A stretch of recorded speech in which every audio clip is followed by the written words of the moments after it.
एक बहुत dark period आया था, एक बहुत मुश्किल समय आया था जब फिल्मों में, पर्सनल लाइफ में बहुत कठिनाइयाँ फेस करता, डिप्रेशन सा हो गया था मुझे। और मैं माँ के पास जाया करता था, गोद में सर रखता था और रोता था कभी, और कभी कहता था कि ये मेरे साथ क्यों हो रहा है।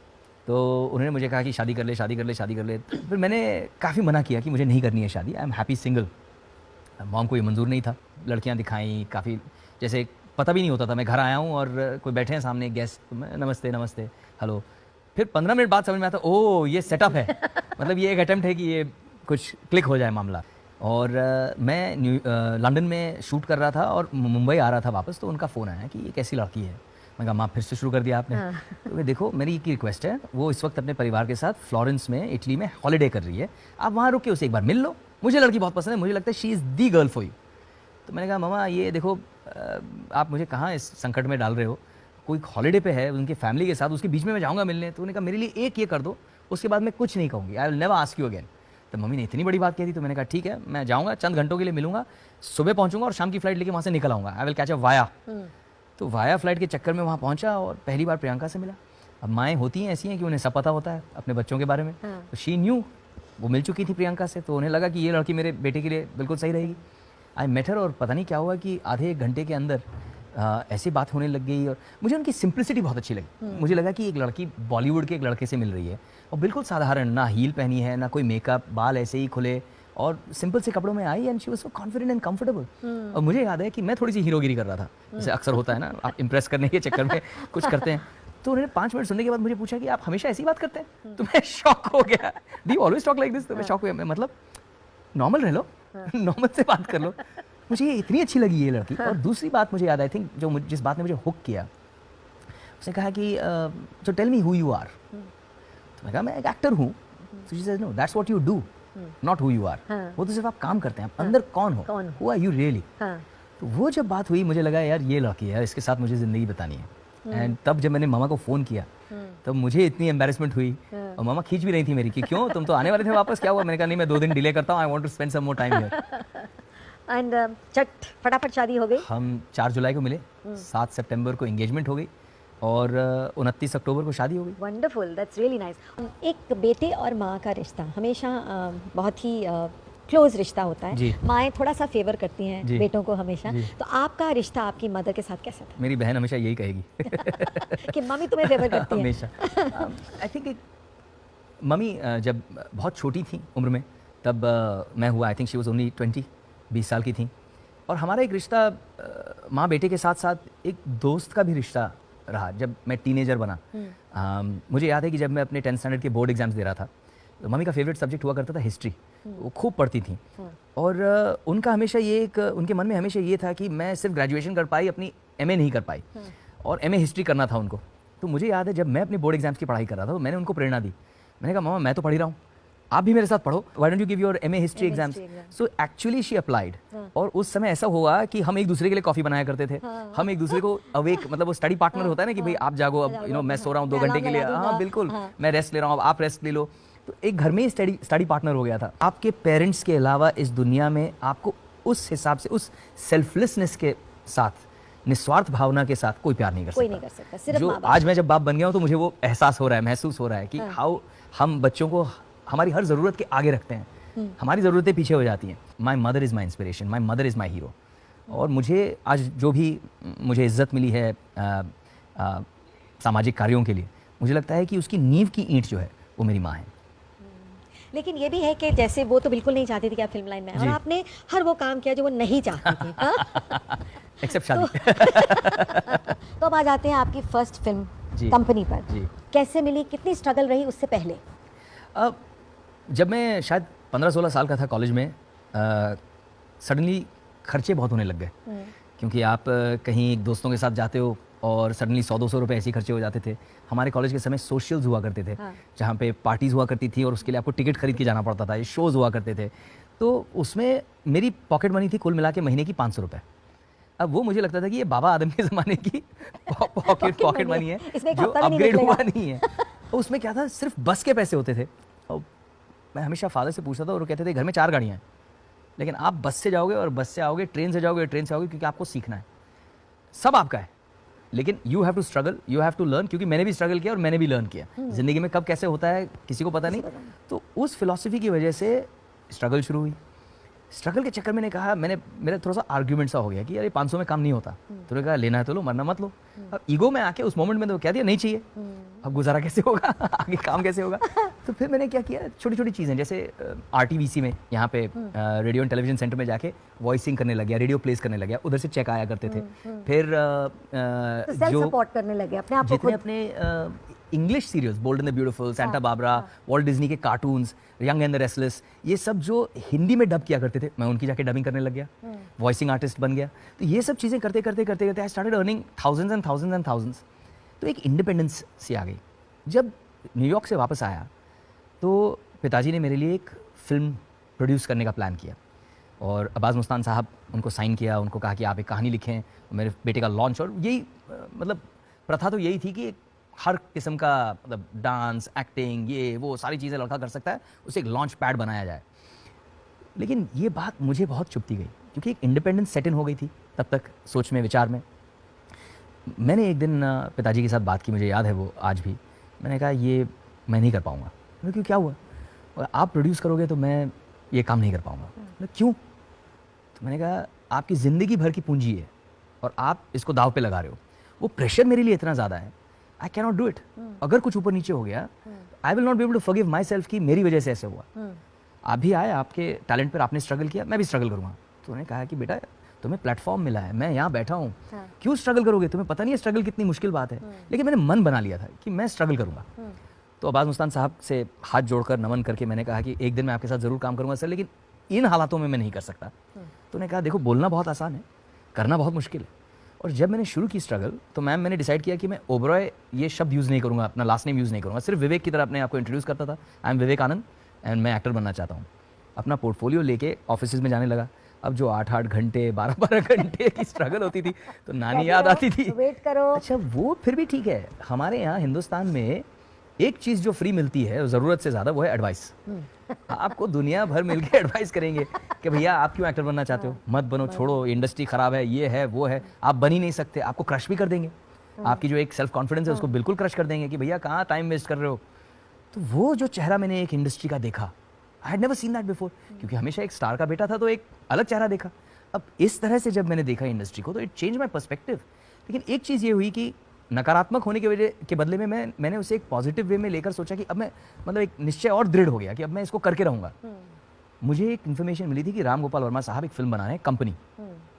मैं उनका फ़ैन था, काफ़ी सत्या फिल्म देखी थी मैंने, रंगीला देखी थी। तो पहुँच गया उनके ऑफिस में और बड़ी मुश्किल से एक अपॉइंटमेंट मिला क्योंकि किसी से फ़ोन नहीं करवाया था, खुद चले गए थे मांग के। फिर बुलाया उन्होंने, 5 मिनट का समय दिया मुझे। मैंने बताया सर मैं ये पढ़ लिख के आया हूँ, न्यूयॉर्क से मास्टर्स किए हैं मैंने और मैं एक्टर बनना चाहता हूँ। और मैंने उनको अपने फ़ोटोज़ जो पोर्टफोलियो शॉट्स होते हैं बिल्कुल स्टाइल वाइल वाले, वो मैंने रखे सामने। उन्होंने कहा, मुझे देखा फ़ोटोज़ को देखा, उन्होंने कहा नहीं ये जो मैं फ़िल्म कर रहा हूँ ये बहुत ग्रिट वाली फ़िल्म है, बहुत रफ टफ कैरेक्टर चाहिए, बिल्कुल मुंबई का जो एक स्लम्स का झोपड़पट्टी का लड़का है ऐसा चाहिए मुझे, और आप बहुत पॉलिश्ड और फाइनली एजुकेटेड लग रहे हैं, तो मैं आपको नहीं ले सकता इस फिल्म में। तो वही चैप्टर ख़त्म हो गया। अच्छा 1 साल की स्ट्रगल तब तक हो चुकी थी, तो मुझे वैसे ही नानी याद आ रही थी। तो मैंने कहा सर मुझे एक और मौका दीजिए, मैं थोड़ा सा होमवर्क करके वापस आऊँगा सर। तो मैंने कहा कि मुझे 1 घंटे का समय कब मिलेगा? तो उन्होंने मुझे 15 दिन बाद अगला अपॉइंटमेंट दिया कि कम आफ्टर 2 वीक्स। तो 2 वीक्स का अपॉइंटमेंट लेके मैं वहाँ से निकला। अब मैंने सोचा यार ये तो एक डू और डाई मोमेंट है, मुझे ये करनी है। मैंने क्या किया, मैंने बस्ती में एक खोली, जहाँ मुंबई में कहते हैं ना छोटे से झोपड़े को खोली कहते हैं, एक खोली को मैंने रेंट पे लिया, भाड़े पे लिया और वहाँ जाकर रह गया। मैंने कहा ये कैरेक्टर मुझे समझना है, कैसे रहते हैं, कैसे खाते हैं, चाय कैसे पीते हैं, लोगों से बात कैसे करते हैं, लहजा क्या है इनका। तो वो 14 दिन जो मैंने खोली में बिताया, वो ड्रम से पानी निकाल के बाहर खड़े होके नहाना, वो सुलभ शौचालय में 1 रुपये जाके दे के टॉयलेट में जाना, वो सारा जो एक्सपीरियंस था, कहीं ना कहीं मैं उस कैरेक्टर को समझने लग गया। और उस कैरेक्टर को समझकर मैंने एक दोस्त को रिक्वेस्ट किया जो फोटोग्राफर बनना चाह रहा था। मैंने कहा यार मेरे लिए ये एक फ़ोटो सेशन फ्री कर दे, मैं अगर बन गया कुछ तो मैं प्रॉमिस करता हूँ मैं आपके लिए करूँगा। तो उसने कहा कि ठीक है डन, चलो ट्रेड ऑफ हुई। तो ही के मैंने उसने मेरी फ़ोटोज़ खींची और मैंने एक कैरेक्टर का नाम था चंदू नागरे। तो मैंने कहा कि एक चंदू नागरे के जीवन में एक दिन कैसा होगा, तो उसके ऊपर एक जैसे फ़ोटो ऐसे हम बनाते हैं फोटोग्राफ्स, एक बंच बनाया। अब वो बंच बना के वो फाइनली वो दिन आया जहाँ राम गोपाल वर्मा साहब के यहाँ मैं पहुँचा उनके ऑफिस। अब ऑफिस पहुंचा तो मैंने कहा मैं उसी अवतार में जाऊंगा। तो वैसे ही चप्पल, वैसे अजीब सी पैंट, गंदे से कपड़े, और बाहर पहुंचा तो मुझे वॉचमैन ने रोक दिया, कहाँ जा रहे हो? कहाँ जा रहे हो? तो मैंने कहा चलो ये पहली विक्ट्री हो गई, पास हो गया, क्योंकि अगर वो मुझे कह रहा है कहाँ जा रहे हो मतलब मैं लग रहा हूँ बिल्कुल। तो मैंने नाम दिया और फिर उनको पर्ची दी, तो ऊपर से आ गया कि हाँ भेज दो ऊपर। तो वो भी मुझे देख रहा है कि कैसे कैसे को बुला लेते हैं राम गोपाल वर्मा जी।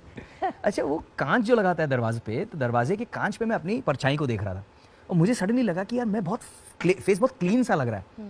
तो मैंने क्या किया, फ्लावर पॉट था वहाँ पे एक, तो फ्लावर पॉट के अंदर से मैंने मिट्टी निकाली।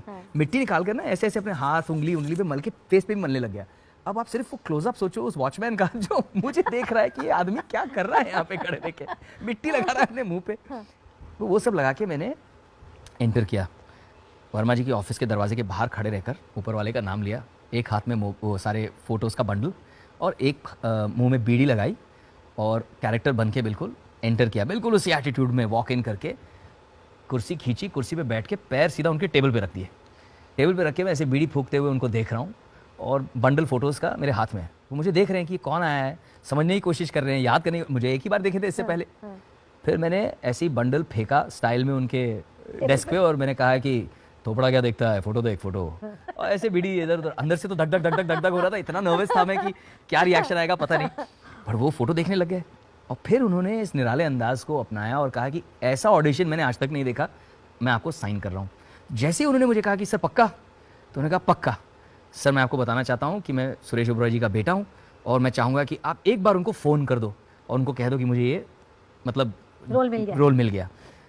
तो कहा अरे तुम सुरेश जी के बेटे हो, बताया क्यों नहीं? तो मैंने कहा सर मैं ऐसा चाह रहा था कि मैं अपने बलबूते पे कर पाऊँ। तो ये बात उनको अच्छी भी लगी। उन्होंने कहा कि चलो मेरे साथ मेरी गाड़ी में बैठो। गाड़ी में बिठाया और सीधा ले गए मेरे घर। और फादर को गार्डनिंग का बहुत शौक है, तो उस दिन शॉर्ट्स में डैड पेड़ों को पानी दे रहे थे और राम गोपाल वर्मा साहब एंटर कर, अरे रामू जी आप ये वो वगैरह सब उनकी बातें हुई। कहा कि मैं आपके बेटे को साइन कर लिया हूँ। तो फादर बहुत इमोशनल हुए और मुझे याद है आज तक रामू जी ने उनसे कहा कि आपका बटुआ निकालिए। तो उन्हें बटुआ तो है नहीं, जेब में पैसे कितने हैं, तो उन्होंने ऐसे शॉर्ट्स में जेब में हाथ डाला और 10 रुपये निकले। रामू जी ने उनके हाथ से 10 रुपये लिए और मेरे हाथ में पकड़ाया और क्या तुम्हें साइन कर दिया। ये लो 10 रुपये, वो 10 रुपये मेरे पास आज भी है। ऐसे मुझे मेरी पहली फिल्म ऐसे मिली। Amazing amazing. जो स्टारडम है उसको आपने कैसे हैंडल, मतलब first few times must have been very difficult. एक नशा सा होता है और शुरुआत में ना आपके बिल्कुल दिमाग में चढ़ जाता है, आपके सर चढ़ के नाचने लगता है। और आपकी लाइफ में कुछ चीज़ें, जैसे जब आपकी फ़िल्म फेल हुई, जब मेरी एक फ़िल्म फेल हुई थी और मैं पहली बार एक फ़िल्म फ्लॉप हुई मेरी, तो मैं फादर के पास गया और मैंने कहा फ़िल्म फ्लॉप हो गई है, now I have had a flop film. तो काफ़ी लो सा हो गया था मैं। डिप्रेशन तो होता ही, आप एक साल भर काम करते हैं और लोगों ने और आपके लिए तो हफ्ते भर में रिजेक्ट कर दी पिक्चर। हाँ। फिर मैं और हमारे देश में थोड़ा सा पर्सनल होता है, आपको प्यार करते हैं तो भी बहुत पर्सनली करते हैं। आपको नहीं पसंद आया, गुस्सा आया कि आपने ऐसी पिक्चर क्यों बनाई, तो बहुत पर्सनली आपको डांट देते हैं लोग कि हमारा हक है भाई, हम 50 रुपये 100 रुपये देके टिकट खरीदें, आपने ऐसे बकवास फिल्म क्यों की, सीधा पूछ लेते हैं। तो मुझे याद है मेरे पिताजी ने मुझे 2 चीज़ें कहीं जो मैंने हमेशा अपनी ज़िंदगी में ऐसे अपने पास होल्ड करके रखा है। एक तो उन्होंने कहा है कि तुम फेल नहीं हुए, तुम्हारी एक अटेम्प्ट फेल हुई है, ये याद रखो। सक्सेस भी तुम्हारा नहीं है, तुम एक अटेम्प्ट में सक्सेस हुए, और फेलियर भी तुम्हारा नहीं है, तुम एक अटेम्प्ट में फेल हुए। तुम्हारा क्या काम है?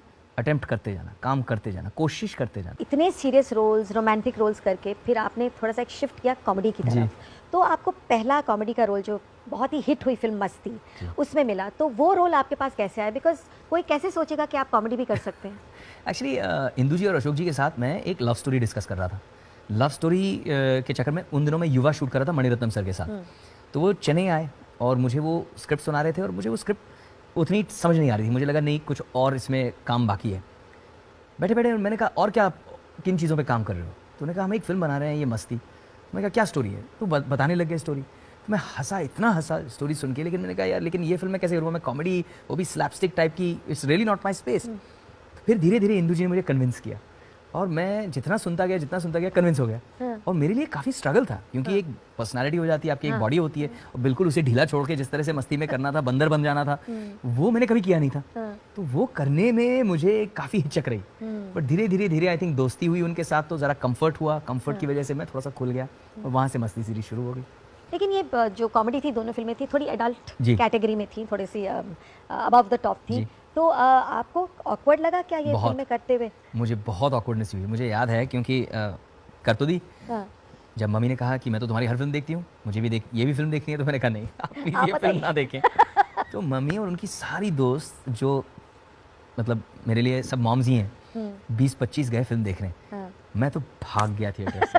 उनको बिठाया, पॉपकॉर्न सर्व किया, पिक्चर शुरू हुई और मैं भाग गया। मैंने फ़ोन ऑफ किया और भाग गया। मैंने कहा मैं ये बर्दाश्त नहीं कर पाऊंगा, ये सब देखेंगे और फिर मेरी तरफ देखेंगे, मतलब मैं पानी पानी हो जाऊंगा। हाँ। सबसे ज़्यादा खुशी आपको क्या चीज़ देती है? परिवार। कहीं ज़रूरी मीटिंग हो और आप घर पे कुछ भूल गए हो, क्या करेंगे? भूली हुई चीज़ को भूल जाऊंगा, क्योंकि मुझे लेट होना पसंद नहीं है। ओके। आप बहुत बिजी हो और कोई अनवांटेड गेस्ट ऐसे ही पहुंच जाए, क्या करेंगे? मुझे ना कहना आता नहीं है, तो मुझे झेलना पड़ेगा। बहुत भूख लगी हो और प्रियंका जी अभी तक घर नहीं पहुंची हो, तो क्या करेंगे? खाना खा लेंगे या वेट करेंगे? ज़्यादा रोमांटिक मूड में हूँ तो वेट करूँगा, ज़्यादा भूख लगी है तो कॉल करके सॉरी कह दूँगा और खा लूँगा। अच्छा, एक्टिंग में आपका रोल मॉडल कौन है? मेरे पिताजी। रास्ते पे गिरा हुआ कुछ दिख जाए तो क्या करेंगे? डिपेंड्स क्या है। वॉलेट है? अगर गोबर है तो नहीं उठाऊंगा। अगर बटवा है तो शायद उठा के पास के lost and found police station में दे दूंगा। इंडिया में आपका फेवरेट हिल स्टेशन? लोनावला। जिंदगी में कुछ छोड़ना हो तो क्या छोड़ेंगे? पुरानी बातें। अगर आप एक्टर ना होते तो क्या होते? अगर मैं एक्टर ना होता तो यहाँ नहीं होता, और यहाँ नहीं होता तो ये सवाल नहीं आंसर कर पाता। बोला नहीं आपने, कोई बात नहीं। फेवरेट मिठाई? तो मीठे पे मैं एंड करना चाहती हूँ इस शो को। ये तो मेरी सबसे बड़ी वीकनेस है। हाँ, क्या? देसी मिठाइयाँ।